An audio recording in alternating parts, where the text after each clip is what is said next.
Alors bonjour à tous et à toutes.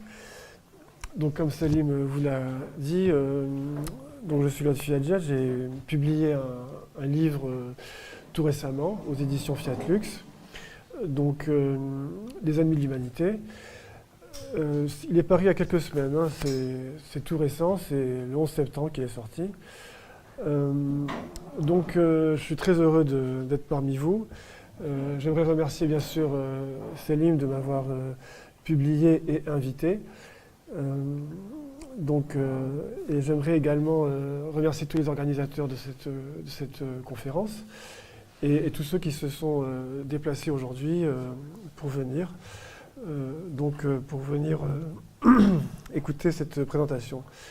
Alors, donc le livre, donc Les Ennemis de l'Humanité, c'est un titre qui est très ambitieux, qui est peut-être même prétentieux, parce qu'on pourrait m'objecter qu'il n'y a pas d'ennemi général de l'humanité. Il y a des ennemis particuliers, selon les nations, selon les époques. L'ennemi de la veille peut se révéler un allié le lendemain. Donc on pourrait me dire il n'y a pas d'ennemi universel de l'humanité, il y a des ennemis particuliers, selon le temps, selon le lieu, etc. Bon, alors justement, moi, mon ambition, c'était de m'interroger sur cette question. Est-ce qu'il y a des ennemis généraux de l'humanité, quel que soit le lieu ou l'époque? Donc c'est une question philosophique, c'est une interrogation philosophique. Y aurait-il un ennemi général comme ça de l'humanité, au-delà des inimitiés particulières, au-delà des conflits politiques, culturels? Alors voilà, donc c'est l'ambition du livre, et donc c'est le travail que j'ai voulu faire dans ce livre. Donc c'est une question philosophique. Alors évidemment, il faut commencer par définir ce que c'est un ennemi de l'humanité. Sur quels critères on va le définir. Après, il faut définir le bien. Qu'est-ce que le bien de l'humanité? Pour savoir qui sont les ennemis de ce bien. Donc c'est des questions très, très générales. Alors après, donc, le bien de l'humanité, selon les hédonistes, c'est le plaisir, comme Michel Onfray. Selon les stoïciens, c'est la vertu, c'est le bien moral. Et selon les religieux, bien sûr, c'est de se rapprocher de Dieu. Donc chaque école philosophique, chaque école de pensée définit ce qu'est le bien de l'humanité, et donc définit ce que pourraient être les ennemis de l'humanité. Donc là, il y a une difficulté. Alors moi, la solution à cette difficulté, c'est de trouver un principe élémentaire qui met tout le monde d'accord. Et ce principe, selon moi, c'est très simple. L'ennemi de l'humanité, c'est celui qui attente à la vie d'un homme. C'est-à-dire qu'il le tue. Voilà. Alors, non seulement donc qu'il le tue, mais qui ne se repent pas de son crime, qui l'assume, qui n'en conçoit pas une culpabilité. Voilà, donc ça serait vraiment un ennemi de l'humanité. Et donc, par conséquent, si on trouvait une idéologie fondée sur le meurtre de l'homme, sans repentir, eh bien, ça serait véritablement une idéologie ennemie de l'humanité. Je pense que personne ne pourra me contredire. Bon, alors, donc j'ai cherché dans l'histoire, dans les traditions, etc., s'il y avait une telle idéologie fondée sur le meurtre de l'homme, voilà, sans repentir. Et je n'ai pas cherché longtemps, j'ai trouvé donc Caïn. Caïn, dans la Bible, c'est le frère d'Abel, et il est considéré donc dans la tradition biblique comme le premier meurtrier de l'humanité. Le tout premier, c'est le premier homme qui a tué un homme. Donc c'est Caïn. Donc non seulement il tue son frère Abel, sans aucune raison, hein, ni par vengeance, ni par volonté de justice, c'est juste par jalousie, par orgueil qu'il le tue.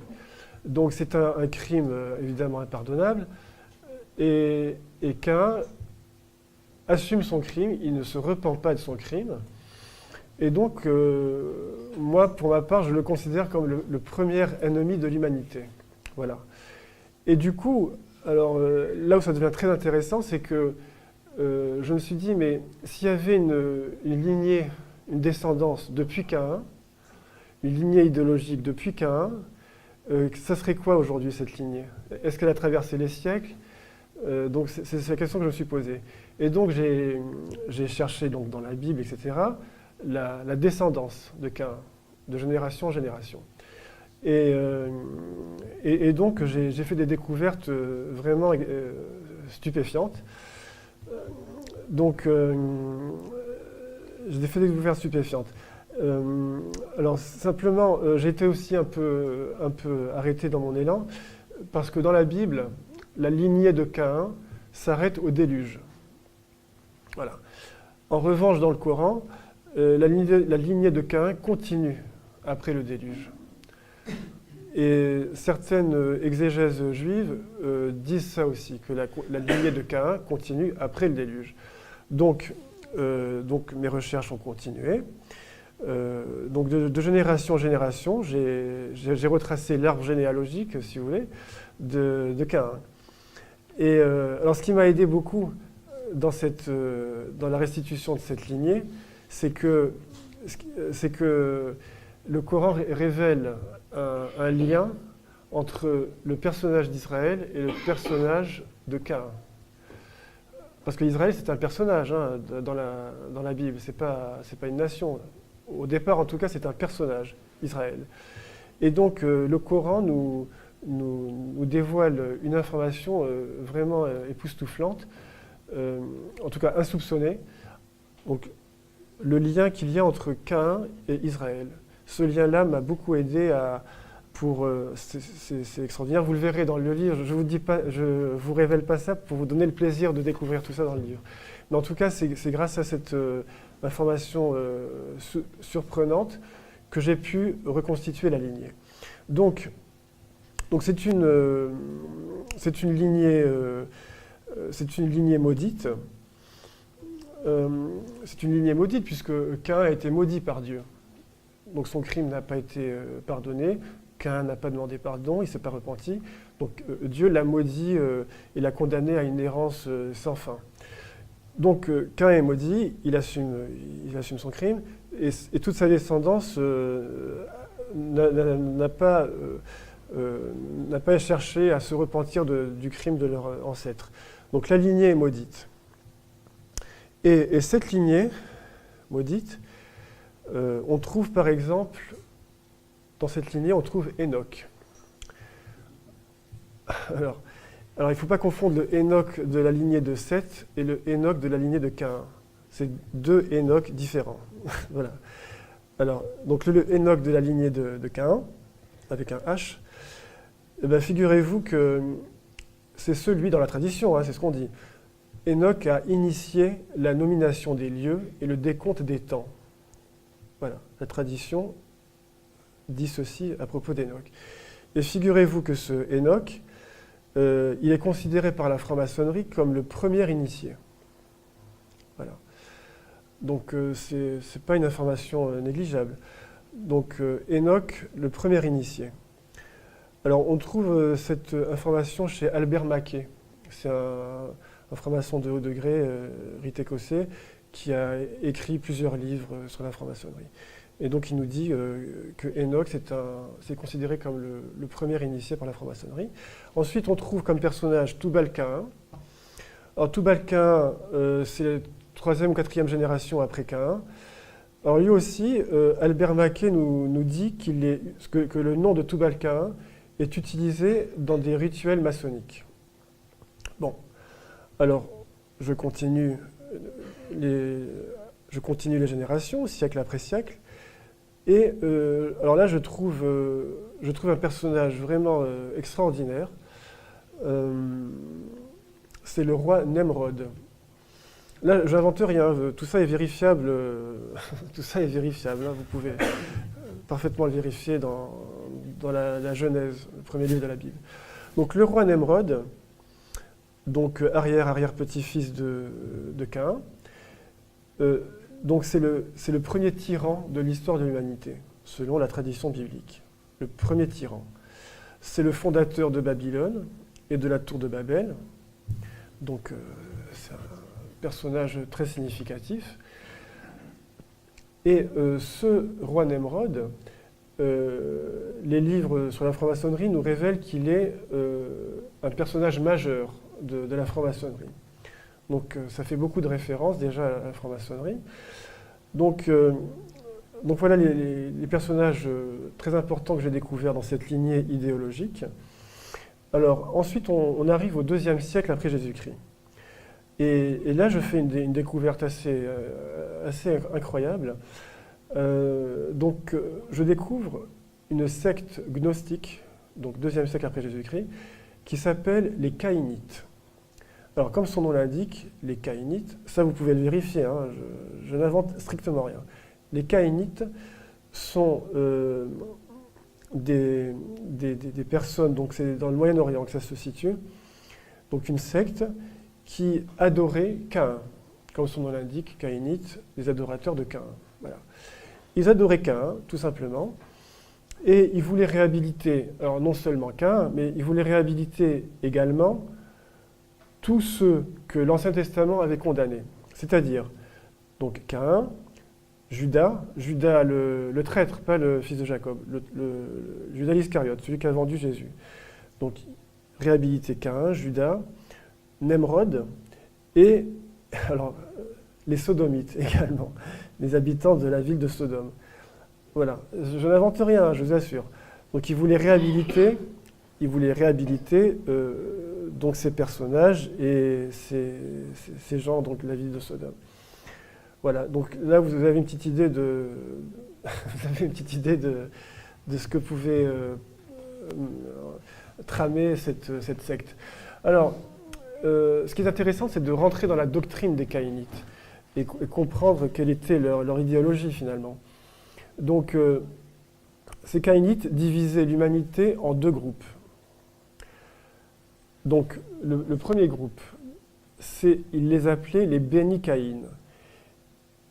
En hébreu, c'est les fils de Caïn. Alors, en passage, il est intéressant de voir qu'ils utilisaient la langue hébraïque.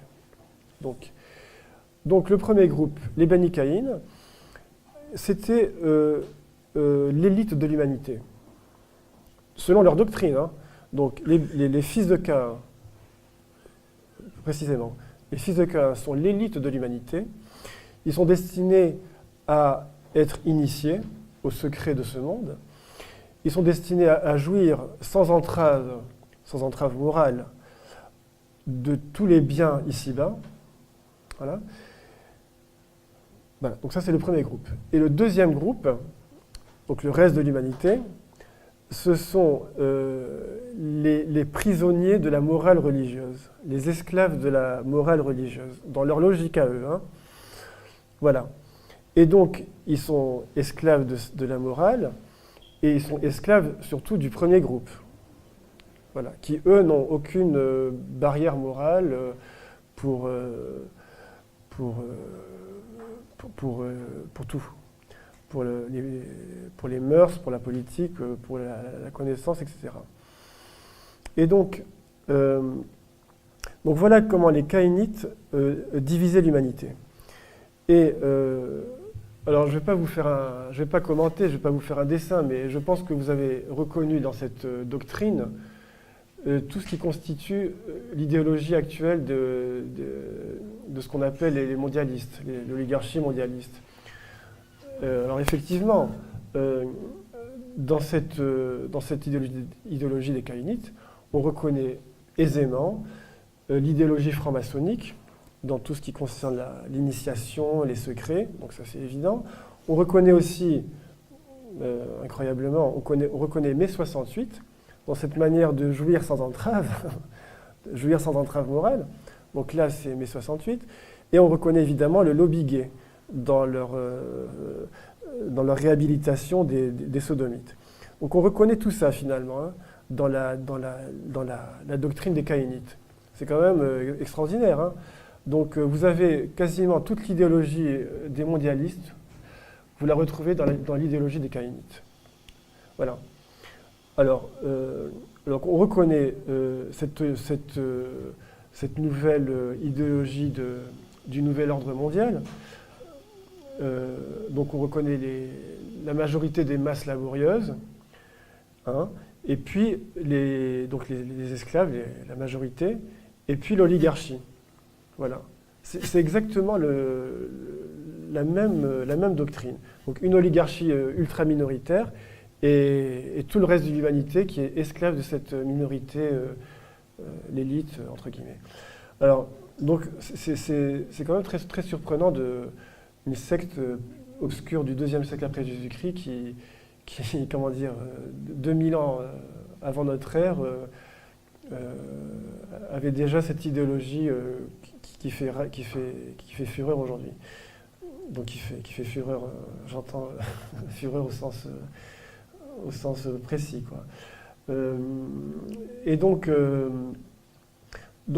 voilà jusqu'où m'ont mené mes recherches, mais je ne me suis pas arrêté là, bien sûr. J'ai voulu, puisque la franc-maçonnerie est très liée à cette secte des caïnites, j'ai voulu en savoir plus sur la franc-maçonnerie. Donc, assez rapidement, je me suis dirigé vers la Kabbale juive, puisque un franc-maçon qui est très célèbre, qui s'appelle Albert Pike, donc lui aussi, haut degré, rite écossais, et de nombreux livres là-dessus. Et bien, Albert Pike nous dit très simplement que le fond idéologique secret de la franc-maçonnerie, c'est la Kabbale juive. Bon, alors je l'ai pris au mot, et j'ai mis mon nez dans cette Kabbale juive pour analyser l'idéologie inhérente à cette Kabbale. Donc j'ai analysé tout ça, donc l'arbre des séphirotes, le fameux Tzimtzum, dont je ne comprenais rien il y a encore quelques années, mais là j'ai découvert, en analysant bien les choses, j'ai été très surpris moi-même. Et finalement, au bout de toutes ces analyses, que je vous laisse découvrir, hein, c'est très foisonnant, eh bien, je suis arrivé à la conclusion que dans la Kabbale juive, on a vraiment le même paradigme idéologique que celui des caïnites. La même idéologie, la même doctrine. C'est vraiment très surprenant. On peut calquer l'un sur l'autre. Hein. Vous verrez, hein, c'est vraiment impressionnant. Donc j'en ai conclu qu'il y avait effectivement une lignée idéologique qui ne s'est pas interrompue depuis et qui a été, à travers les siècles, qui a continué. Donc à travers cette secte, à travers la Kabbale, à travers la franc-maçonnerie, etc. Et donc idéologiquement, il y a une continuité idéologique très nette. Voilà. Alors vous allez me dire quel est le paradigme finalement de cette doctrine des caïnites. Moi je la résumerai en 3 mots, c'est très simple. Rébellion contre Dieu. Voilà. On peut tout résumer juste avec ces 3 mots. Donc, alors évidemment, vous allez tout de suite me dire que le modèle suprême de la rébellion contre Dieu, c'est évidemment Satan. Bon, eh bien, effectivement, c'est le cas. Donc, je vous laisse découvrir tout ça. Hein. Alors, voilà, donc en quoi consiste la rébellion contre Dieu ? Eh bien, évidemment, ça consiste à revendiquer, bon, évidemment, l'insoumission à Dieu, mais ça se manifeste aujourd'hui de différentes manières. Par exemple, le laïcisme. Bon, ça c'est plutôt simple. Ça se manifeste aussi par le progrès scientifique sans frein moral.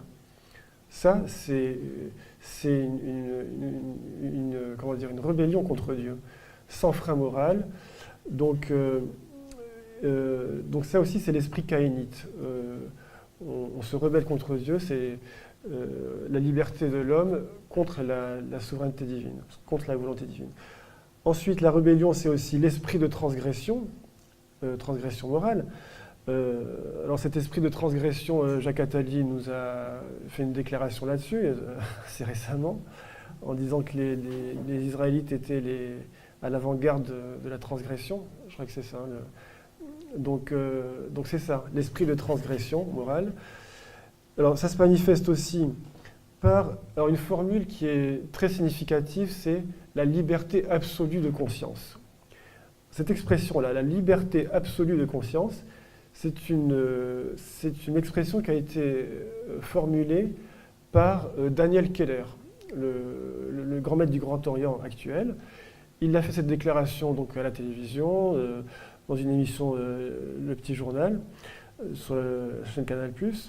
Et donc, il répondait à l'animateur, il lui disait le principe de notre association philanthropique, le principe, c'est la liberté absolue de conscience. Alors ça, c'est intéressant, parce que ça rejoint les caïnites finalement. C'est-à-dire que la liberté absolue, donc c'est-à-dire transgression tous azimuts, donc liberté absolue, donc c'est-à-dire qu'on n'a pas de frein moral, on n'a pas c'est envers et contre les lois morales de Dieu, envers et contre Dieu. C'est ça que ça veut dire, hein, liberté absolue de conscience. C'est-à-dire qu'on exclut toute considération morale. Donc il y a toujours ce rapport de rébellion à Dieu. Voilà. Et donc liberté absolue de conscience, liberté absolue de science, donc une science exclusive qui exclut la conscience morale, qui exclut l'homme finalement, puisque l'homme se caractérise par une conscience morale. Donc une science exclusive qui exclut donc la conscience morale, qui exclut l'homme finalement, qui exclut Dieu, qui exclut l'idéal moral, et qui plonge finalement l'homme dans une aliénation totale. Voilà. L'homme est étranger à ce que cette science moderne veut faire de lui. Et qu'est-ce qu'elle veut faire de lui ? Un exemplaire interchangeable d'un modèle technique. Voilà, donc un objet expérimentable, exploitable et rentable. Alors, donc, tout ça, c'est l'idéologie des caïnites. Hein. Donc c'est une science qui cherche non pas tellement la vérité, mais qui cherche à maîtriser et à contrôler la nature, envers et contre Dieu. Donc maîtriser et contrôler la nature, l'homme, la vie et la mort. Voilà. Et le but ultime pour la science, évidemment, c'est la science moderne, c'est d'accéder à l'immortalité de manière scientifique, sans recours à Dieu. C'est-à-dire que c'est une manière de défier les lois divines. Donc là, on est vraiment dans cette idéologie de Caïn qui défie Dieu, qui le défie en revendiquant sa liberté, en revendiquant son intelligence, la puissance de son savoir, etc. Et donc, alors, c'est la même lignée idéologique. Hein. Là, je voudrais faire un petit parallèle avec Nemrod. C'est très intéressant parce que Nemrod, l'histoire nous dit qu'après le déluge, Dieu ordonne à tous les hommes de se répandre sur la terre, de peupler la terre. Et Nemrod se rebelle. Et donc, qu'est-ce qu'il fait ? Il rassemble des hommes par la force et il leur ordonne de construire la tour de Babel. Et pourquoi il veut construire cette tour ? Pour se protéger d'un éventuel nouveau déluge, d'une nouvelle punition divine.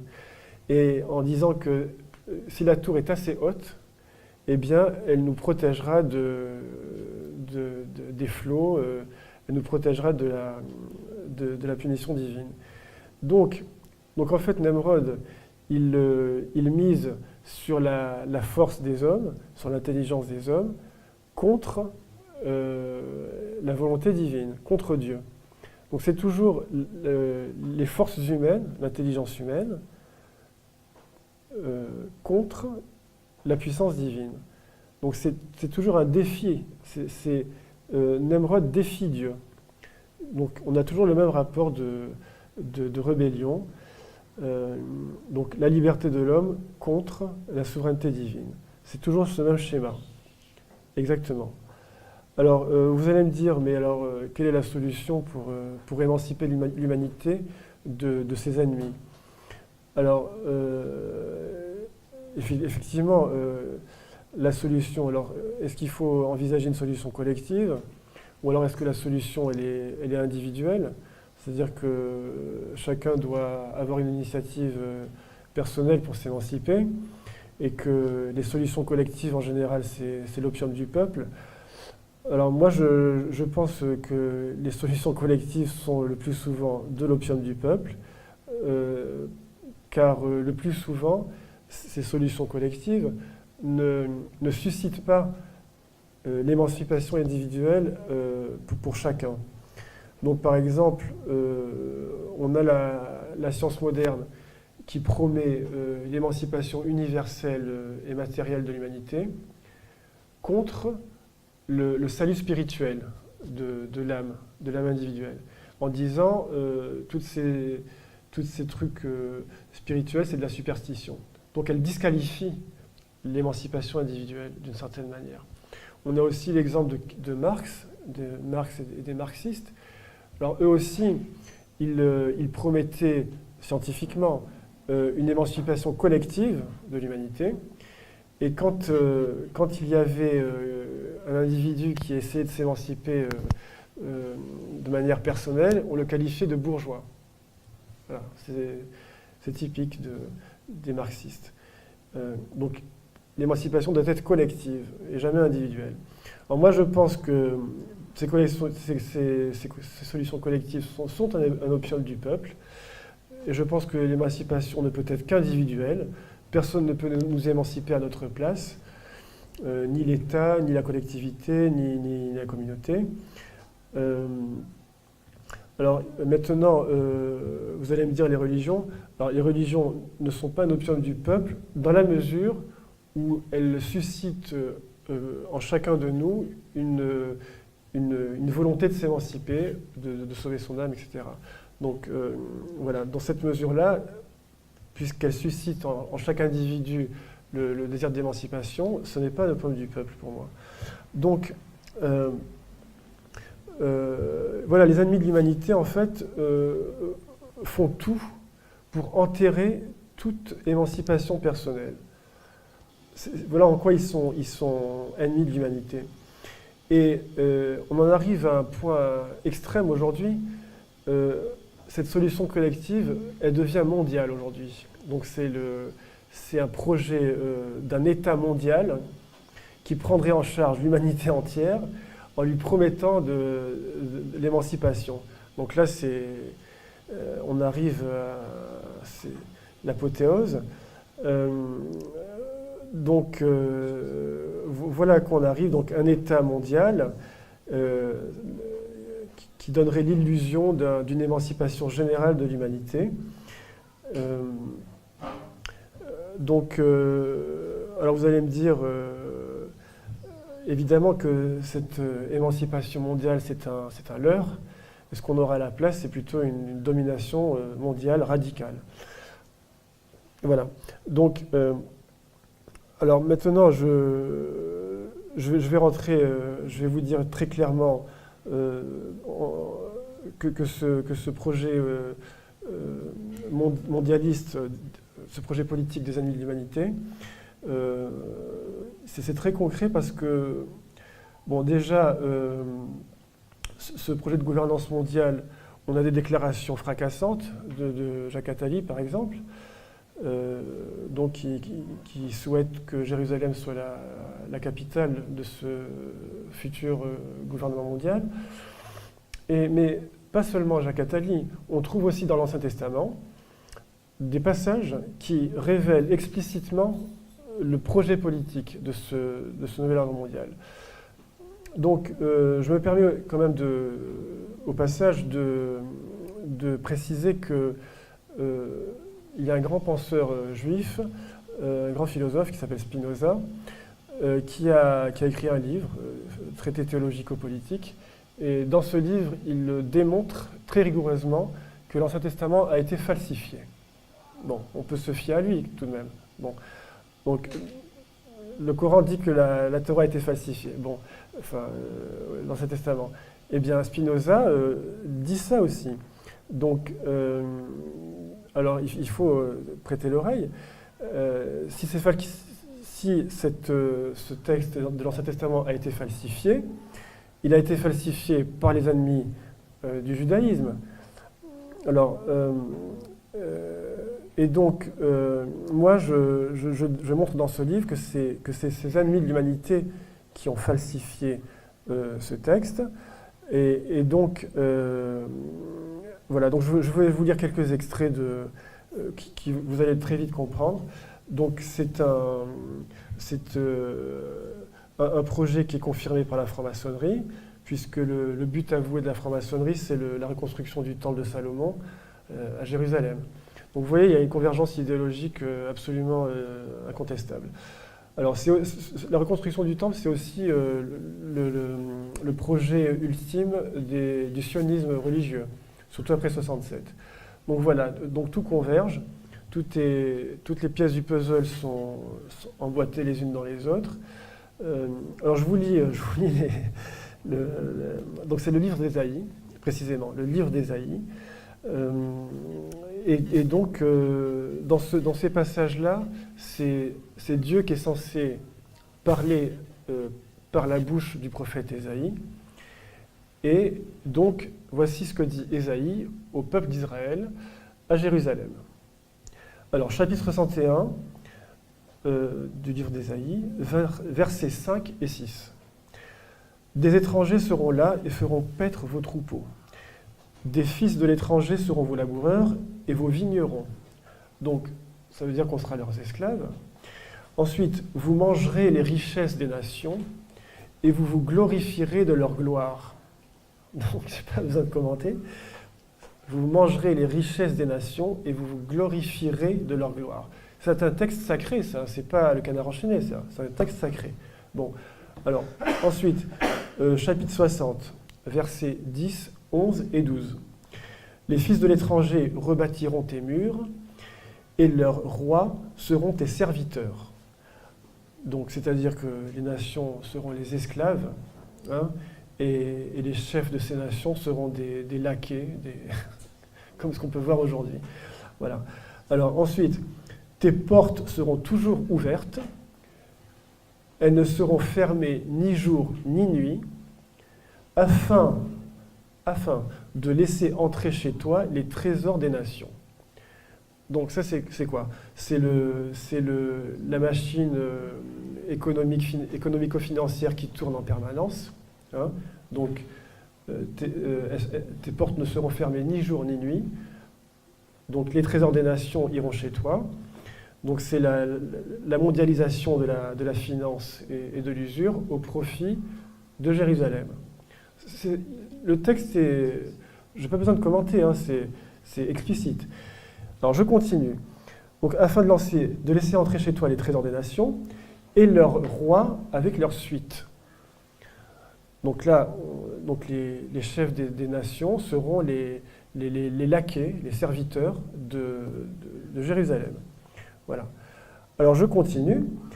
Car la nation et le royaume qui ne te serviront pas périront. Ces nations-là seront exterminées. Alors, donc, c'est ce qui s'est passé avec l'Irak, avec la Libye, la Syrie, et peut-être bientôt la Russie et l'Iran. Donc, là encore, c'est tellement explicite, j'ai à peine besoin de commenter. Donc, je répète, hein, les nations qui ne te serviront pas périront et seront exterminées. Donc c'est un texte sacré. Hein. Les religieux juifs, ça a de la valeur pour eux. C'est sacré ce texte. C'est leur apocalypse à eux. Voilà. Et donc, je continue.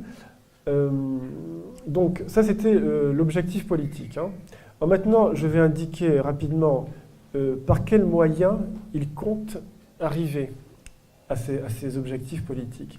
Et là encore, c'est écrit en toutes lettres dans l'Ancien Testament. Alors, c'est très très précis, c'est Deutéronome, chapitre 28, versets 12 et 13. L'Éternel fera de toi la... Donc là, c'est Dieu qui s'adresse à... Enfin, c'est Moïse, par la bouche de Moïse, Dieu par la bouche de Moïse s'adresse au peuple d'Israël. L'Éternel fera de toi la tête et non la queue. Tu seras toujours en haut et tu ne seras jamais en bas.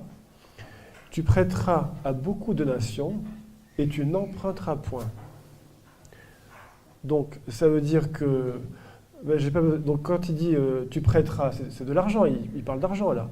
Donc, tu prêteras à beaucoup de nations. Donc, avec l'usure, tu endetteras toutes les nations du monde. Et par contre, tu n'emprunteras point. Tu ne pratiqueras pas l'usure avec tes propres coreligionnaires. Alors, chapitre... Donc ça, c'est le moyen d'y arriver, par l'usure et par la dette. Chapitre 23, toujours du Deutéronome, versets 19 et 20. Tu n'exigeras de ton frère aucun intérêt, ni pour argent, ni pour vivre, ni pour rien de ce qui se prête à intérêt. Tu pourras tirer un intérêt de l'étranger, mais tu n'en tireras point de ton frère, afin que l'Éternel, ton Dieu, te bénisse dans tout ce que tu entreprendras au pays dont tu vas entrer en possession. Donc là, c'est archi clair. Dieu bénit l'usure. Voilà, c'est pour les autres. Voilà. Donc entre eux, il est hors de question de pratiquer l'usure. Mais avec les autres, c'est Dieu lui-même qui bénit l'usure, qui bénit l'endettement, qui bénit tout ça. Quoi. Alors, donc là, on est bien obligé de constater que leur culte, c'est bien le veau d'or, là. C'est pas contestable. Donc leur culte, c'est le veau d'or. Et qui peut bien bénir le veau d'or? Parce que l'usure est bénie dans ce texte du Deutéronome. Très, très concrètement, l'endettement est béni. Alors qui peut bien bénir le veau d'or? Bon. Si ce n'est pas Satan, c'est qui? Alors, donc voilà, je ne suis pas rentré dans tous les détails, mais voilà globalement ce qu'on peut dire sur les ennemis de l'humanité. C'est les ennemis de l'humanité, mais il faut quand même préciser que c'est les ennemis du judaïsme et que c'est les ennemis des juifs au sens religieux. Voilà. Voilà de qui ils sont les ennemis. Alors, donc vous allez me dire, la situation est grave. Alors, je pense que cette mouvance ennemie est aveuglée est aveuglée dans leur folie, et ils iront jusqu'à l'Apocalypse dans leur aveuglement. Je le crains. Et alors, il n'y a pas 36, il n'y a pas d'alternative. Donc, on pourrait envisager une réconciliation avec ces ennemis de l'humanité. Bon, c'est comme ça une hypothèse extrême, mais vous êtes bien d'accord avec moi qu'on ne peut pas se réconcilier avec Satan. Alors, il reste donc à renforcer notre lien, parce que là, finalement, ces ennemis de l'humanité nous entraînent dans un combat spirituel, très précisément, en voulant faire Jérusalem capitale du monde, reconstruire le temple de Salomon, etc. Là, ils entrent dans une guerre spirituelle, très précisément. Donc le combat ne peut être que spirituel désormais. Et donc voilà, la seule issue, c'est de renforcer notre lien avec Dieu à travers tous nos combats, car le salut ne peut venir que de lui. Merci.